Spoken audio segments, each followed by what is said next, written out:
Whenever I get something wrong, I try to correct it. If there's anything that I've done that I could do better is have more experts with differing opinions right after I have the controversial ones. Essa declaração é de Joe Rogan, criador de um podcast que é fenômeno de audiência nos Estados Unidos. Ele gravou um vídeo de retratação depois de ver explodir uma polêmica pela difusão de entrevistas com conteúdo anti-vacina. O podcast Joe Rogan Experience tem um contrato de exclusividade com o Spotify e é famoso pelos temas controversos e teorias conspiratórias. A plataforma investiu $100 milhões na contratação de Rogan, de olho no retorno financeiro. Mas as últimas entrevistas do programa renderam também uma repercussão negativa, que colocou Rogan e o Spotify no olho do furacão. It's a completely new kind of vaccine. The idea that people shouldn't be skeptical or nervous about that is kind of hilarious. No Brasil, Rogan não era muito conhecido até a polêmica dos episódios negacionistas. Depois disso, o presidente Jair Bolsonaro, inclusive, publicou uma mensagem de apoio ao apresentador. A história cresceu. As ações do Spotify despencaram. Artistas como Neil Young e Joni Mitchell chegaram a iniciar um boicote à empresa, exigindo que ela retirasse o conteúdo que questionava a eficácia da vacina contra a Covid. Spotify removing Neil Young's music after he demanded the streaming service pick between him and Joe Rogan. The podcast host has been accused of spreading misinformation about COVID and vaccines. Já o presidente e fundador do Spotify, Daniel Ek, defendeu a permanência dos episódios criticados. Disse que considerava ofensivas muitas das declarações veiculadas ali. Só que para alcançar suas metas, a plataforma deveria manter os conteúdos, mesmo que seus funcionários não quisessem se ver associados a eles. Disse ainda que alguns episódios já tinham sido eliminados, mas que era impossível ignorar a escala e o sucesso de Joe Rogan. Como também foi impossível ignorar o barulho que se fez em cima do caso, o Spotify disse que passaria a incluir advertências nos episódios do podcast com conteúdo sobre Covid. Prometeu ainda incluir links para páginas de fontes científicas e confiáveis. O burburinho em torno do caso começou a baixar, mas não calou. No sábado, Rogan fez um novo vídeo pedindo desculpas, mas desta vez por comentários racistas em episódios no passado. I'm making this video to talk about the most regretful and shameful thing that I've ever had to talk about publicly. Now, I know that to most people, there's no context where a white person is ever allowed to say that word, never mind publicly on a podcast. No mesmo dia, o Spotify retirou do ar mais de 70 episódios do The Joe Rogan Experience, mas eram episódios associados aos comentários racistas, não à polêmica sobre as vacinas. E a pressão de artistas e de parte da sociedade continua. Esse é o caso mais recente de muitos em que uma companhia de tecnologia é exposta no dilema de equilibrar conteúdo e lucro. Um debate que também fala sobre um ponto crucial em tempos de discursos de ódio e difusão de notícias falsas: o combate à desinformação. Qual foi o desfecho dessa polêmica com o Joe Rogan e que discussões ainda ficaram no ar? Como as críticas ao Spotify se unem a cobranças de moderação a outras plataformas como Twitter, YouTube e Facebook? E quão suficientes são as ações que têm sido tomadas em plataformas e redes sociais no combate à desinformação? Esses são os temas do Ao Ponto desta segunda-feira. Eu sou Elisa Martins, estou com a Carolina Moran e a partir de amanhã devolvo o bastão ao Roberto Maltic, que volta das férias. E neste episódio conversamos com Pedro Doria, colunista do Globo. Fique com a gente! Pedro Doria, para começo de conversa, quem é esse Joe Rogan e por que ele é considerado um propagador de notícias falsas? A gente nunca ouviu falar de Joe Rogan aqui no Brasil, né? Mas olha, Joe Rogan é uma baita de uma estrela. Ele é um comentarista de MMA que num determinado momento começou a fazer um podcast da garagem da casa dele.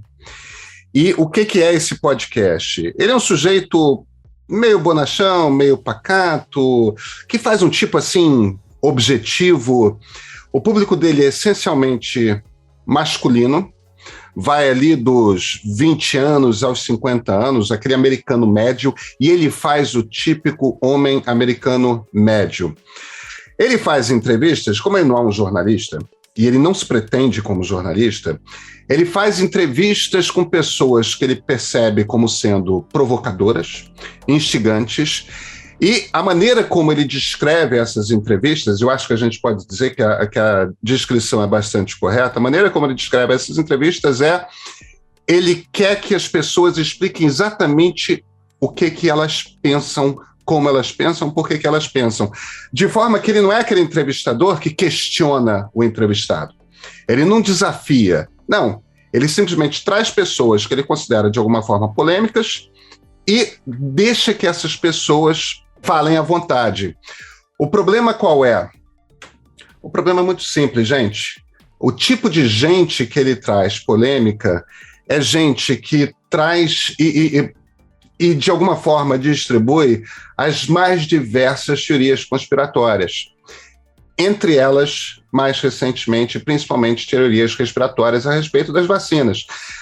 Agora, do que a gente está falando em termos práticos? Os últimos números são os seguintes: cada episódio de um programa dele, de um podcast dele, tem por volta de 11 milhões de downloads. Para vocês terem noção no mercado americano de o que é um episódio de um podcast ter 11 milhões de downloads, se você pegar os 3 principais canais de notícia a cabo dos Estados Unidos, dá 5 milhões de pessoas assistindo no horário nobre durante todo um mês. Ou seja, ele tem num episódio mais que o dobro da audiência do horário nobre da soma dos 3 principais canais de televisão a cabo de notícias no horário nobre durante um mês. Pedro, e qual é a polêmica que se formou em torno da permanência no ar da entrevista antivacina que foi alvo de críticas? Como é que ficou essa história? A polêmica é menos a respeito do episódio em particular e mais do Joe Rogan em geral. O que acontece? Quando a gente fala de fake news, quando a gente fala de desinformação, quando a gente faz críticas às plataformas diversas de redes sociais, a respeito de como que elas alimentam a máquina de desinformação, a gente, em geral, está falando de plataformas cujo grande problema está no algoritmo. Você tem um software que decide aquilo que vai ganhar muita exposição e esse software, em geral, privilegia mentiras, porque são polêmicas, por causa disso, por causa daquilo. Eu dou um exemplo da questão do Facebook. O Facebook, ao final de 4 anos desse contínuo desgaste por causa de desinformação, o Facebook hoje é visto como a pior ação das grandes empresas de tecnologia no mercado de capitais e começa a perceber que a sua própria rede social está envelhecendo, não estão conseguindo atrair gente nova, está perdendo espaço para os chineses. Por quê? Porque a juventude olha para o Facebook, para a empresa e fala, pô, esse troço aqui é velho. No caso do Spotify é muito diferente. O Spotify tem uma questão, que é uma questão de negócio deles, que é o seguinte: eles precisam vender assinaturas. Então, para eles venderem assinaturas, eles evidentemente têm de oferecer algo que outros serviços de música não têm. Porque, afinal de contas, o Spotify tem inúmeros concorrentes. Você tem o RDO, você tem a Apple Music, você tem a Amazon Music, você tem mais do que isso. Tá certo? O que esses serviços de música todos, de streaming de música todos, estão descobrindo é que podcasts são o caminho. Então você paga para podcasters importantes, de forma que você possa se virar para o seu público e falar: se você quer ouvir o podcaster tal, só existe uma maneira, ele é exclusivo da minha plataforma e você precisa fazer uma assinatura. Então o Spotify olhou para o Joe Rogan, que é uma das maiores audiências em podcast nos Estados Unidos, e pagou para ele $100 milhões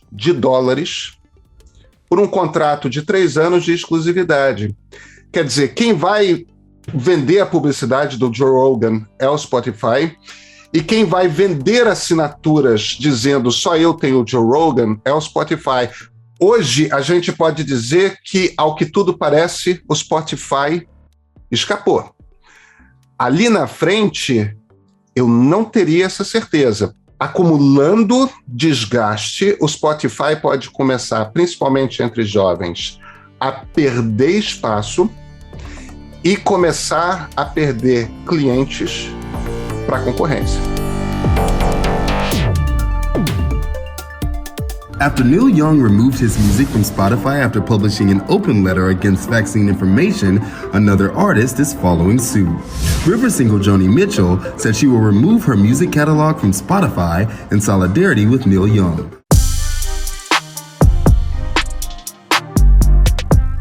Agora, Pedro, tem uma matemática aí, né? Porque se por um lado o Spotify não quer jogar 100 milhões de dólares no lixo, rompendo o contrato com o Joe Rogan, também está perdendo valor de mercado e sofrendo protestos, boicote de artistas como Neil Young, a Joni Mitchell. Qual o tamanho do estrago de manter esse contrato com o Joe Rogan vigente e o podcast dele no ar? Carol, por enquanto muito pequeno, tá? Porque, em essência, com o Joe Rogan, o Spotify põe o dedo num mercado super importante, que é o mercado dos homens adultos dos Estados Unidos. Isso é um mercado gigantesco. Enquanto que se a gente fala de quantas pessoas hoje em dia ouvem Crosby, Stills, Nash & Young, entendeu? Quantas pessoas ouvem a Joni Mitchell? É pouca gente. É claro que se a gente estivesse falando de nomes de estrelas do hip-hop, se a gente estivesse falando de, não sei, grandes estrelas desse momento, provavelmente faria um estrago grande. Existe, por exemplo, uma pressão nas redes para que a Taylor Swift saia do Spotify. Mas ela está quieta. E para os artistas é uma coisa complicada, porque essa não é uma decisão apenas dos artistas, para a maioria dos artistas. Quando a gente fala dos grandes artistas da música de hoje em dia, essas são pessoas que, em geral, estão atreladas a um contrato com uma gravadora.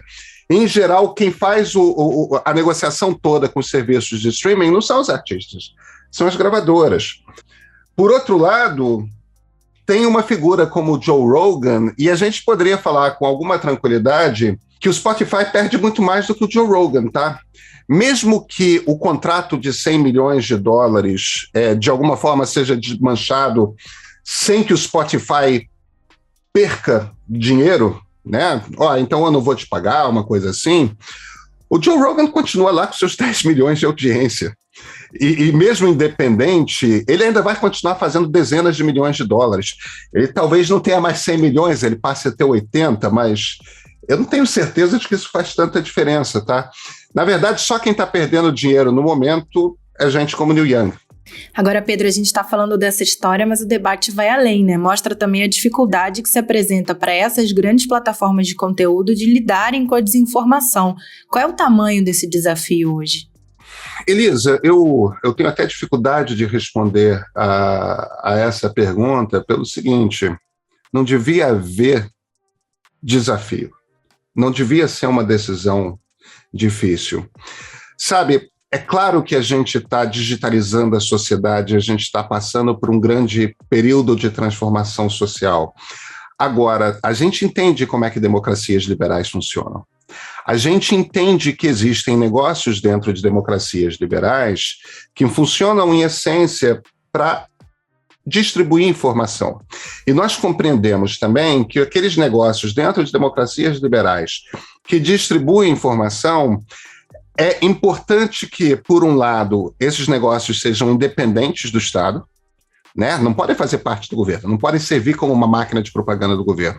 E, por outro lado, devem ter uma preocupação continuada com a própria credibilidade, e isso é ancorado na qualidade da informação que você distribui. Nós somos jornalistas, gente. A gente é cobrado pela qualidade da informação que a gente distribui todo dia. E mesmo quando a gente faz o nosso trabalho o melhor possível, ainda assim somos cobrados, entendeu? Cada erro é percebido pelo público o tempo todo. O que acontece por conta dessa revolução digital pela qual a gente está passando, nesse processo todo de digitalização, de transformação digital, começaram a surgir várias empresas que se entendem como empresas de tecnologia, mas que, embora sejam empresas que trabalham com tecnologia, são essencialmente empresas de distribuição de informação. Funciona como um jornal? Funciona como uma rádio? Não. mas continuam sendo empresas de distribuição de informação. Esse tipo de empresa, para que o sistema da democracia liberal funcione, precisa cuidar da qualidade da informação que distribui. Como que faz? Isso é um problema para cada empresa resolver. Como a gente está nessa época de confusão do processo de transformação digital do mundo, ainda não houve uma cobrança generalizada. Mas essa conta vai chegar para essas empresas, porque vai ter uma hora que o tipo de abalo que elas trazem para a democracia, e quando a gente está falando da saúde das pessoas, continuamos falando da democracia, porque a gente está falando da sociedade, olha, elas estão impondo às democracias um custo alto, elas estão prejudicando as democracias. Eu não consigo imaginar um futuro que pode demorar um pouco, pode ser uma coisa de 10 anos. Essa conta vai chegar, porque as pessoas vai ter uma hora, elas vão entender o que está acontecendo, porque elas já estão começando a entender o que está acontecendo. Essas empresas é que ainda não entenderam em que negócio que elas estão. O Pedro, o que o Spotify apresentou agora como alternativa ou como resposta? Eles anunciaram alguns mecanismos, né, para dar visibilidade a conteúdos que promovam vacinas, alguns alertas para desinformação. O que a empresa anunciou até agora? O que eles falaram é que eles vão começar, sempre que há algum tipo de conteúdo, principalmente em podcasts, que fala de vacinas, tudo mais, eles vão botar links, como as outras redes sociais fazem, né? Para uma página, para um site interno do Spotify com informação que seja validada cientificamente. É pouco, sabe, Carol? Porque o Spotify, se você é um cidadão americano, você abre o Spotify e imediatamente está lá a cara do Joe Rogan sempre que tem um episódio novo. Entendeu? Você é instado, convidado a clicar naquilo o tempo todo. A gente deve dizer também que o Joe Rogan também disse que vai tentar ampliar mais a quantidade de vozes que ele recebe. Vamos ter de esperar para ver se isso confere ou não. A questão o problema não é diversidade. O problema é que você, como entrevistador, você tem a missão de confrontar com informação quando o seu entrevistado está mentindo. Twitter anunciou que Brasil, Espanha e Filipinas vão poder testar uma outra opção para fazer denúncias de informações falsas na rede social, sejam elas sobre a pandemia ou qualquer outro assunto. Até então, a ferramenta estava disponível só nos Estados Unidos, na Austrália e na Coreia do Sul. A novidade chega quase 2 semanas depois de usuários realizarem protestos na rede por causa da falta dessa opção aqui no país. Ô Pedro, outras plataformas, redes sociais também têm sido chamadas a adotar essas medidas para moderar os conteúdos difundidos, né, nos seus canais. Esse tipo de ações são suficientes? Elisa, o Twitter, inclusive, anunciou na quinta-feira da semana passada um novo recurso que eles vão começar a testar aqui no Brasil, um recurso que eles já estão usando nos Estados Unidos, que é o seguinte: sempre que você escrever uma resposta a um tweet que seja bastante mal criada, bastante agressiva, a inteligência artificial vai perceber o tom e vai jogar uma mensagem na sua cara dizendo: nós percebemos que essa mensagem é um pouco agressiva, tal. Você não quer repensar o tom da resposta que você está dando, que é um pouco com o objetivo de civilizar um pouco mais o processo todo. Agora, essas são todas medidas que não me parece que afetam a questão essencial. No caso das redes, é um algoritmo de inteligência artificial que decide o que vai ser distribuído. Como é que esse algoritmo de inteligência artificial funciona? Ele recebe a seguinte missão dos seus programadores: descobre o que você tem que post, que vídeo, que foto você tem que botar na cara da pessoa que está ali com o celular na mão, para que ela fique um pouco mais, para que ela comente um pouco mais, para que ela... Por quê? Porque quanto mais tempo você fica dentro do aplicativo da rede social, mais publicidade você vê e mais a plataforma ganha. A lógica é essa, é uma lógica de negócios. O problema é o seguinte: o que esses algoritmos descobrem é que quanto mais irritados nós ficamos, mais tempo a gente fica, porque a gente fica voltando lá. Eu preciso responder aquele sujeito, a gente vai ficando com raiva, e a gente vai voltando, a gente vai voltando, a gente vai voltando.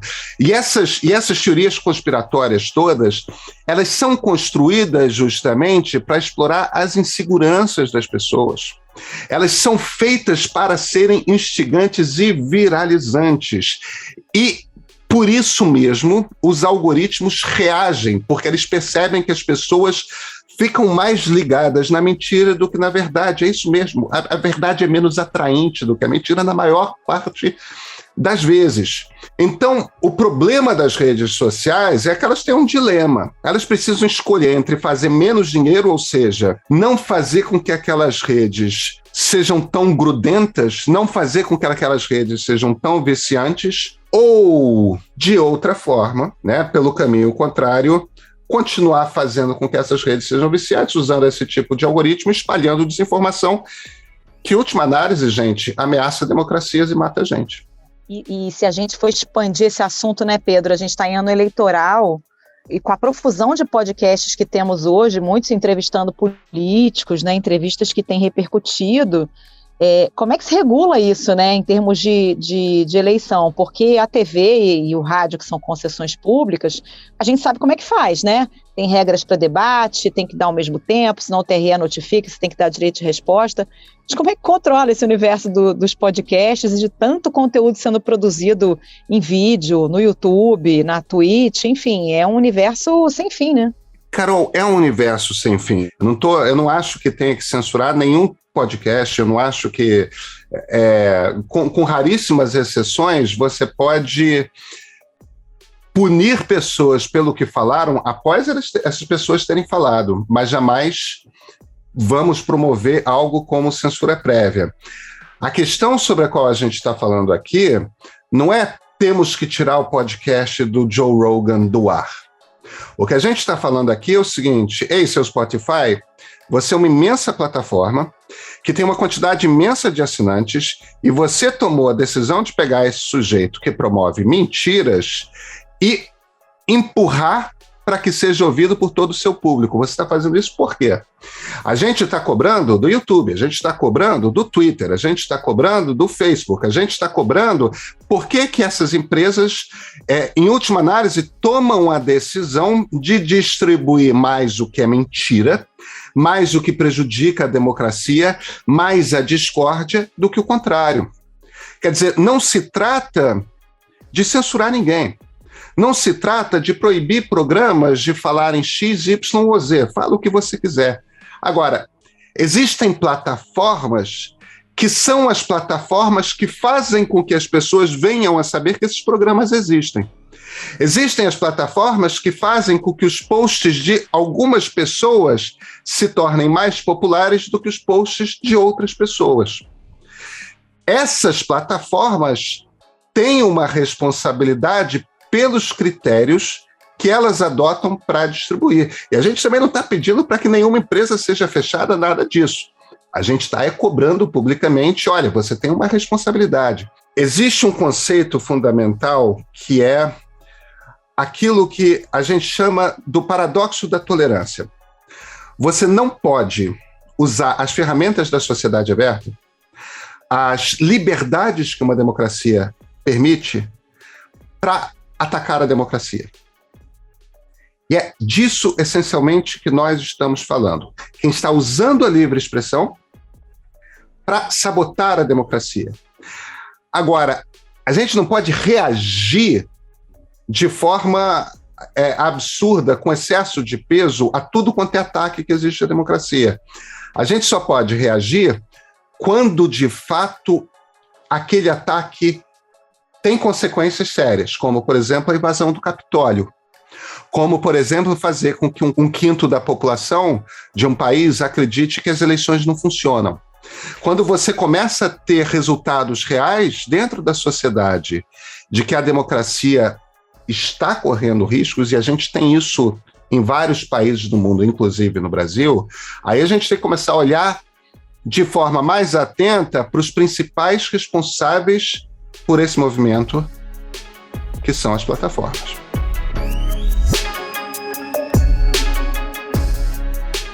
Pedro Doria, obrigada pela participação no Ao Ponto. Bom trabalho para você. Obrigada, Pedro. Um abraço. Até a próxima. Obrigado, Elisa. Obrigado, Carol.